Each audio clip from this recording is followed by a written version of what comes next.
So if one bank tries to buy foreign exchange from another bank or any kind of foreign currency from another bank, they generally call this particular bank and ask for the price. But without telling their intention, whether they want to buy or not, they will ask you what is the price. So the other bank will quote both the prices, at what price they want to buy, at what price they want to sell.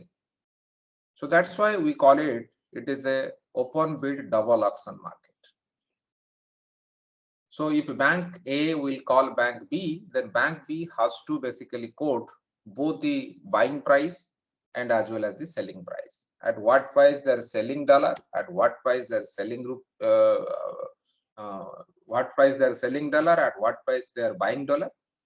So both the quotes will be available to other bank, and accordingly they can decide if the price is very much suitable or conducive for them, they can go for trading with that particular kind of uh, from with that particular bank. So that is between the two bank level. That is called the direct interbank level market, or generally it is called the centralized continuous open bid double auction market. And another market we have, that is called the indirect level. It is via the foreign exchange broker. That is indirect level, and this particular market generally works through the foreign exchange brokers. Foreign exchange broker. So here what happens, the two banks never interact with each other directly. One bank puts the order with the broker, who basically put their orders on the books and try to match their purchase and sell order for the different currencies. At what price they want to buy, at what price they want to sell, they will match. Maybe the another bank or another entity who wants to sell this foreign exchange at that price, or they want to buy this particular foreign exchange with that price. So that order has to be matched. So once this matching will take place, then the order will be executed or the trading will be taking place. And to provide that service, the broker will charge some commission. The broker will charge some commission for the smooth conduct of that particular trading between the two different entities or between the two different banks. So that's why here the intention is known, that whether one particular bank wants to buy or one particular bank wants to sell. So if it is known, that means it is a single auction basis. So therefore, it is called quasi-centralized because it is not completely centralized across the different stakeholder. It is also continuous, and we are giving the limit at what price you want to buy and what price you want to sell. That's why it is called the limit book. And single auction market. Single auction market. So indirect level market or indirect market in terms of the foreign exchange is generally referred as the quasi-centralized continuous limit book single auction market. So therefore, we have two types of market which prevails in this particular context. Otherwise, you can also see, you can categorize the market in other ways also. Other ways in the sense, on the basis of the volume of the transactions. So we have a retail market and we have a wholesale market. We have a wholesale market.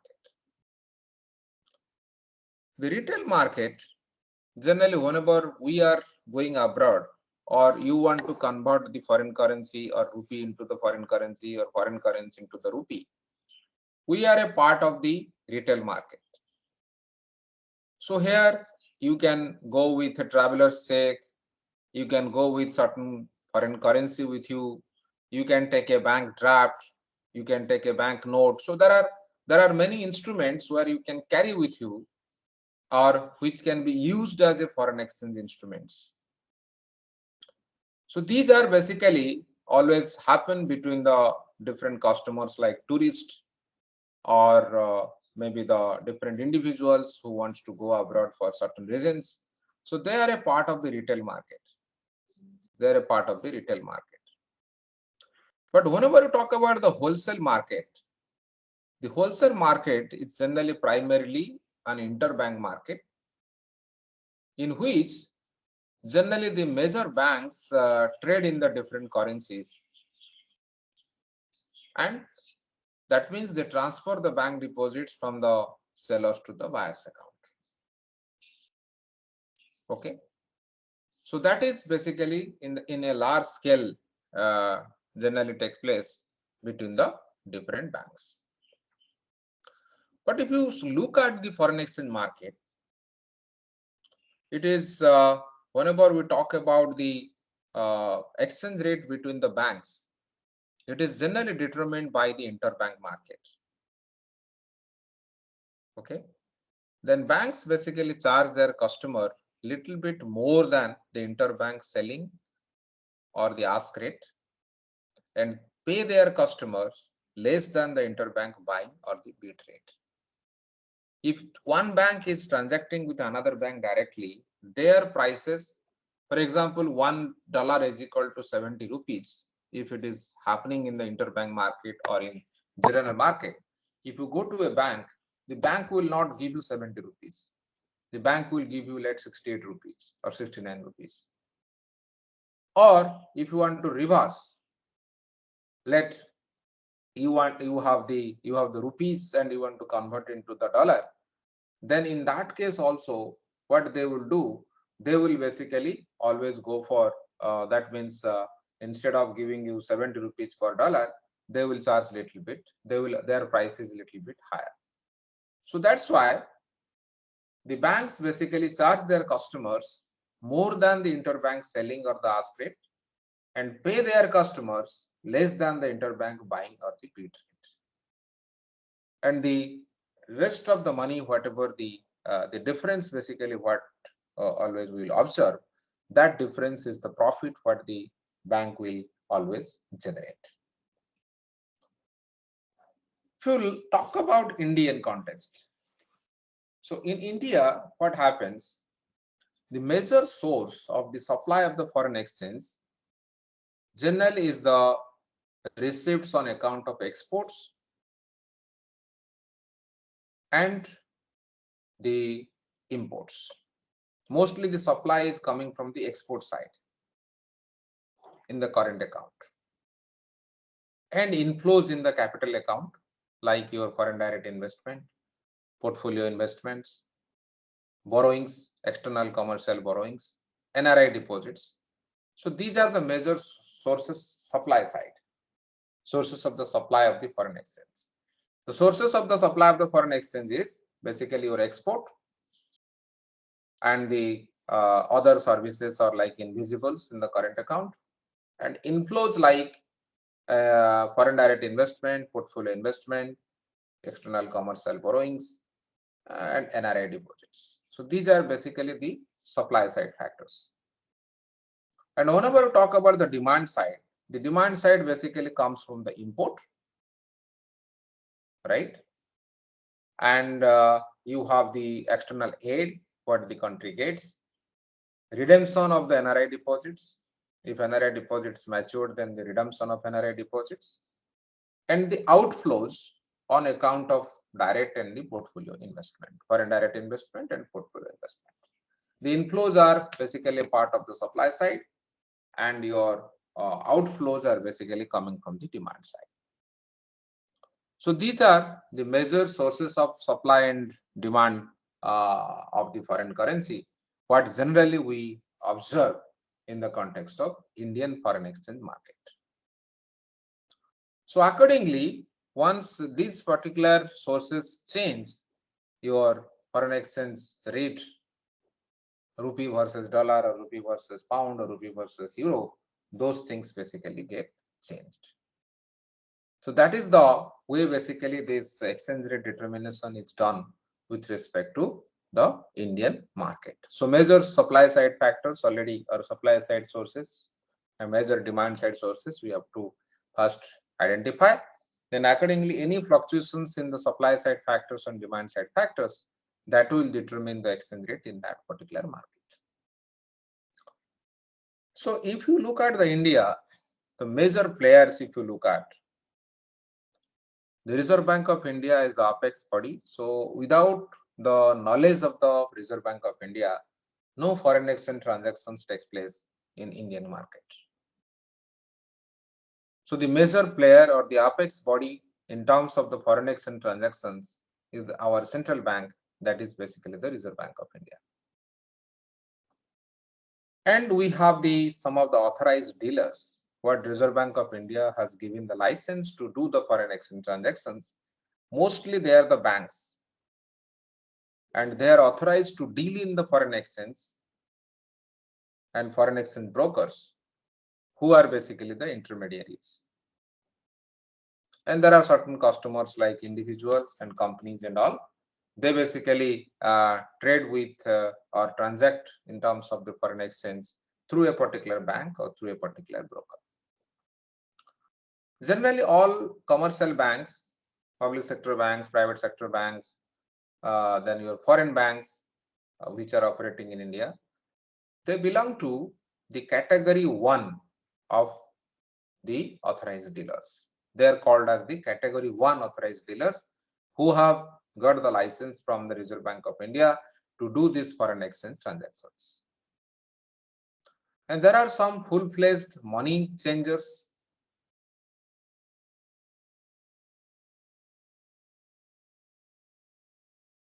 They are called as the category 2 authorized dealers. And there are some specific financial institutions, for example, Exim Bank, who export-import bank. They belong to category 3 authorized dealer. So we have 3 groups of authorized dealers. We have group 1, basically your normal commercial banks like your State Bank of India, you have SDFC, you have ICICI, you have Axis Bank. So these are basically the category 1 authorized dealers. And there are certain kind of money changers. You know what is money changer?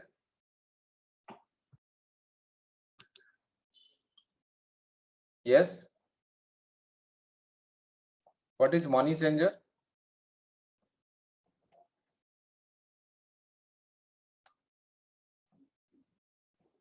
Yes.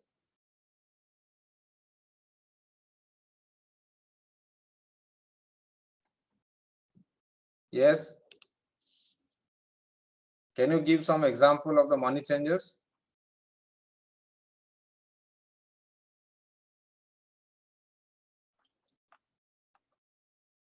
Are you able to hear me? Yes, sir. Yes, sir. Tell me one example. You tell me who are called the money changers.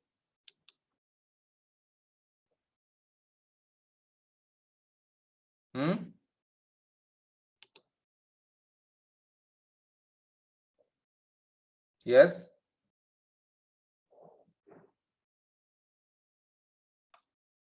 One example.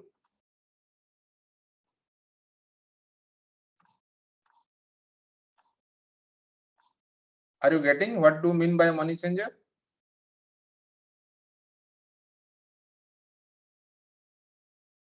Ray.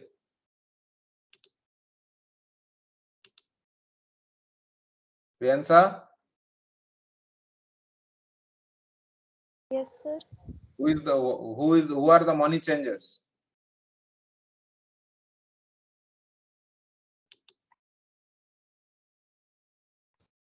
Some money changers.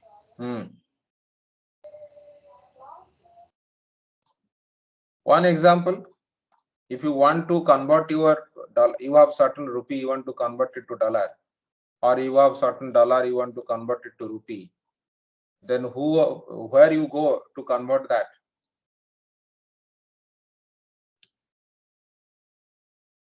How you can convert that particular thing?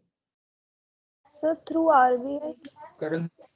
No, you are a retail customer. Are you going to RBI to do that?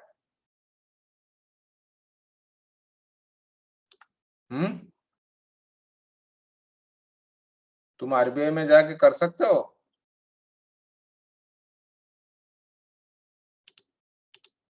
अरे No, sir. No, sir. then how you convert? So there are some institutes like Like Forex Bureau. one example you give me.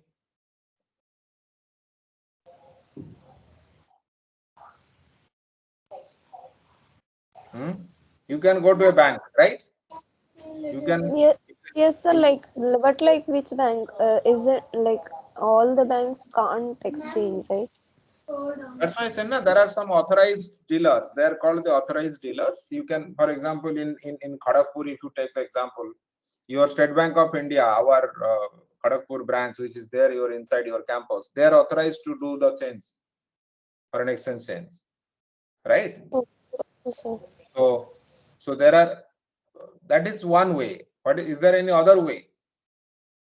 What are those money changers? I told you can also convert it to through the money changers who are generally categorized as the group 2 or maybe the category 2. Can you give one example? So then Some the Forex bureaus. Like have you heard about Thomas So Cook? Thomas Cook, yes, sir. Yeah, you can go to Thomas Cook, you can go to Cox and Kings, right? And also there are certain kind of agencies which are available, or they have their offices also in the airport and other places. There is a RBI has authorized them to do this money changing business, basically your currency conversion business. Sir, So so you those who want to exchange, they have to give some like valid reason for why they. that there are some documents you have to provide. Okay, in India, you have to, if you want to do, then you should have at least your Indian passport. If you go to the airport and do the changing, you to have Indian passport, you should have a PAN card. So And all sir, these things, it is backed by government, right? it is backed by the government. Okay, government has given them the license to do that, unless they cannot do it. So they are basically called the category 2 authorized dealers to do these foreign exchange transactions, to carry out these foreign exchange transactions. Or you can go to the bank also to do that. That is one option. But other option is you can always go to the money changers to do that thing. So these are the different ways this particular exchange can take place. And there are three categories already I told you. Category 1 are the banks. Second category is the money changers and some regional rural banks. And another one is category 3. These are the specific financial institutions like Exim Bank. But whenever you talk about the customer segment of the foreign exchange market, can you tell me which particular entity or which particular kind of customer are dominating the foreign exchange market in India? Any idea? So foreign investors. Foreign investors, they don't have to do the changing rate because they directly invest in the market. Why they will convert? So tourists. Tourist.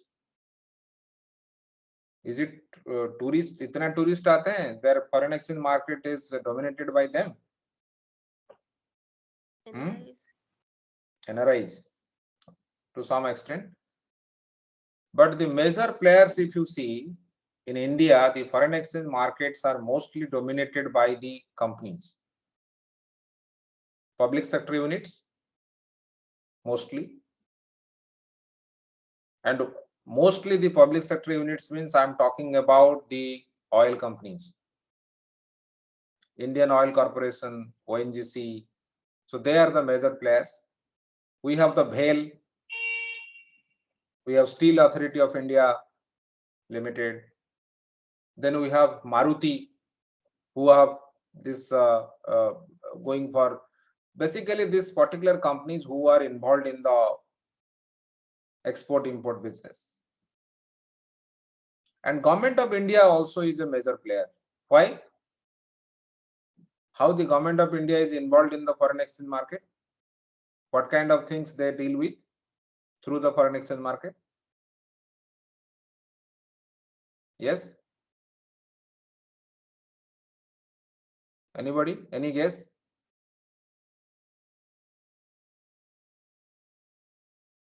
Sneha?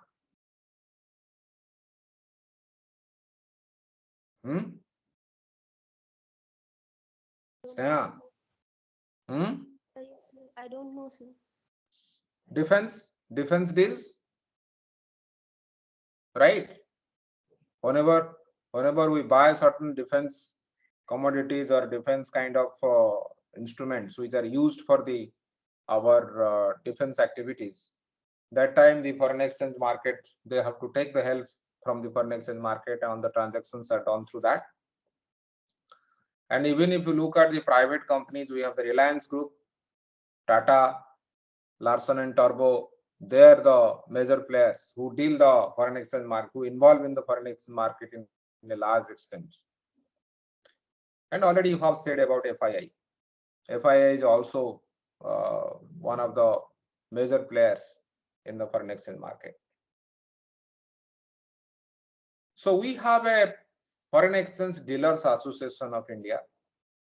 They basically play a very special role in the foreign exchange market for ensuring the smooth and speedy growth of the foreign exchange market in all the aspects. They overlook that particular thing. And whenever we go for the trading in the foreign exchange market, particularly in the Indian context, generally there are 4 platforms through which the transactions take place. If anybody wants to trade in the foreign exchange market to generate the revenue, generate the return, then they can also participate in the foreign exchange market. And there are 4 platforms which are available. We have a platform called FX Clear. We have a platform called FX Clear. It is basically established by CCIL, Clearing Corporation of India Limited, and it is established in August 2003. Then we have another platform that is called FX Direct. That is generally launched by, there is a company called IBS Forex Private Limited, that is basically in 2002. Then we have another 2 platforms. They are basically established by the Reuters. So you have the Reuters D2 platform, and another one is the Reuters Market Data Systems. Reuters Market Data System. So these are the different platforms through which the transactions basically takes place. And whenever any trading platform you are using, or any investor, we don't generally go for trading in this kind of markets, because the minimum trading amount in the foreign exchange market is the US dollar 1 million. So minimum, if you are directly investing in the foreign exchange market through these platforms in the spot market, then minimum $1 million investment you have to make. So that's why it is not always feasible for the common retail investors to participate in that process. So our participation is largely on the conversion of different currencies for some specific uses. And these trading platforms generally cover the US dollar, Indian rupee. Mostly they go for the exchange rate between rupee and dollar. And also they sometimes they provide euro to US dollar, or euro to or dollar to Japanese yen, or maybe US dollar and pound. So these are the major